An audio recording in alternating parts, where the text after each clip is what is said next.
c'est pas facile de s'y retrouver. Alors déjà parce que on n'y voit rien, j'ai pas encore zoomé, mais surtout parce qu'il y a beaucoup d'informations. Voilà.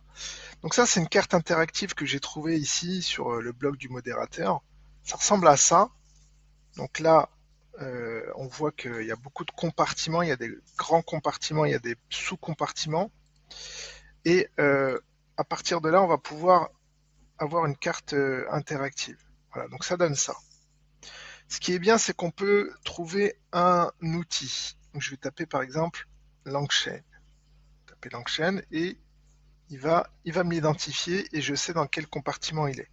Donc Langchain, il est dans MLOps et AI Infra et il est à l'intérieur de Open Source Infrastructure. Voilà.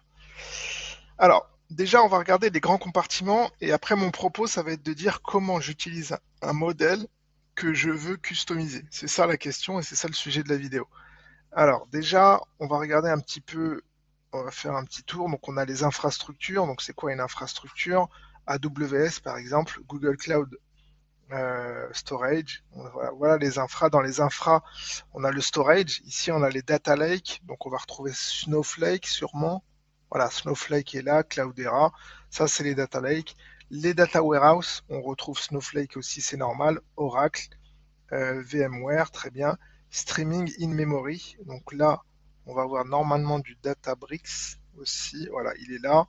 Voilà, donc ça, c'est tout ce qui est infra. Mais dans les infra, on a aussi le NoSQL Database, donc MongoDB, forcément. Voilà, donc là, on est sur la partie infra. Il y a aussi les ETL dans l'infra, tout ce qui va être extraction, transfert, load, donc talent. Très bien. Voilà, donc dans les infra, on a aussi le compute, donc la partie calcul. Très bien. Ok, donc ça en jaune, c'est les infra. Ensuite, ici, on va voir l'analytics. Donc l'analytics, je pense que on devrait avoir du tableau, peut-être. Qlink. L'analytics, ça va être la data vis. Voilà, tableau qui est ici en visualisation. Ça, c'est les BI. Donc BI, on a Power BI forcément. Très bien. Data Analysis Platform. Ok, très bien. Ouais, Alteryx. Très bien. Ensuite, ici, on a le machine learning et intelligence artificielle. Donc là, on va regarder les sous-compartiments. Donc on va être tout ce qui est notebook, Colab, Data Science Platform.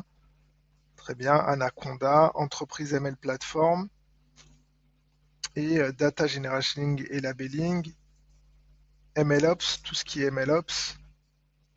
Data Robot, c'est où d'ailleurs? Data Robot, Data Robot, Data, Data Robot, hop là. Il est là. Donc c'est ML Platform. Machine Learning Platform. Très bien. On a Computer Vision ici, Google Cloud, Azure, Speech NLP. On a Hugging Face ici. AI Hardware. D'accord. Donc là, en bleu, on va voir Machine Learning artificiel. Les applications entreprises. On a les applications entreprises à droite. Pareil, il va en avoir en fonction des métiers. En fonction des métiers. Allez, on avance. On va regarder ce qu'on a en dessous, ici. En dessous, on a quoi? Data Source et API, Open Source Infrastructure. Ouais, génial cette map. Très bien. Donc le propos, c'est de dire, bah voilà, quand j'ai une LLM, un LLM, comment je fais pour l'utiliser? J'ai pas envie d'aller sur OpenAI et dépendre de OpenAI. Donc évidemment, je sais que je peux utiliser, la console. Je sais aussi que je peux utiliser les API. Mais est-ce que je pourrais avoir un modèle à moi que je vais fine-tuner avec mes données à moi, que je vais pouvoir héberger et que je vais pouvoir ensuite, euh, dont je vais pouvoir rediriger le résultat vers une interface. Bah ça va être tout à fait possible, justement avec Langchain. Donc ça va être un outil qui te permet de construire des applications avec des LLM. Et donc on va aller sur le site. Et avec Hugging Face, qui va être ici. Donc là, ça va être ça va nous offrir des librairies open source et ça va héberger des, euh, des modèles NLP. Et on va aller sur le site. Donc, ce qui est intéressant, donc là, donc ça c'est LangChain. Alors moi je vais aller sur le site de LangChain, pas sur le GitHub. Donc là je suis sur Hugging Face et sur Hugging Face, on va pouvoir ici avoir accès à une panoplie de modèles. Donc que je vais pouvoir utiliser dans du code. Par exemple, si je prends ce modèle-là, il va utiliser des transformers et je vais avoir ici dans Usage, je vais avoir le code sur comment l'installer, comment l'utiliser. Donc là, je vais utiliser la librairie transformer. Je vais appeler le tokenizer. Ici, je vais mentionner le modèle et ensuite, je vais pouvoir l'utiliser. D'accord? Alors après, à la fin, je vais pouvoir aussi l'insérer ici dans une frame HTML. Donc je peux le mettre dans une page. Et donc j'ai bien fait appel à un modèle, etc., etc. Donc dans Space, je vais pouvoir justement publier mon travail et je vais pouvoir aussi réutiliser du travail. Donc Hugging Face, ça permet d'héberger des modèles, des datasets. Ça nous propose toute une panoplie d'outils et de modèles. Et LangChain, ça permet de gérer la mécanique d'utilisation de ces outils pour ensuite les publier et qu'ils soient disponibles en ligne. Donc, on va faire un petit tour sur LangChain pour voir comment c'est présenté. LangChain.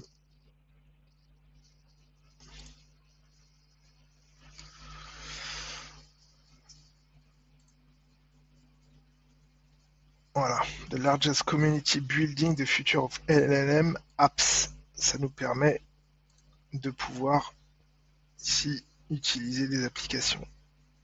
Donc ça va être des librairies Python et ça va nous permettre de faire de l'orchestration. Donc ça porte très bien le mot. On peut utiliser LangGraph qui nous permet d'orchestrer ici les modules entre eux. Il va falloir les installer. Donc ça va être plutôt dans le LangGraph Platform et qui va être une solution commerciale. Donc on va avoir des chatbots, des agents, du RAG. Voilà. Et on va pouvoir ici faire un certain nombre d'actions NLP. Donc ces questions-réponses, on va pouvoir faire du résumé et interagir avec des bases de données. Alors ce sont deux outils orientés code, donc Hugging Face et LangChain, qui vont nous permettre du coup de pouvoir par exemple créer son propre chatbot entraîné sur ces datas qu'on va héberger sur Hugging Face Space et qu'on va pouvoir montrer sur son site internet évidemment, après l'avoir entraîné.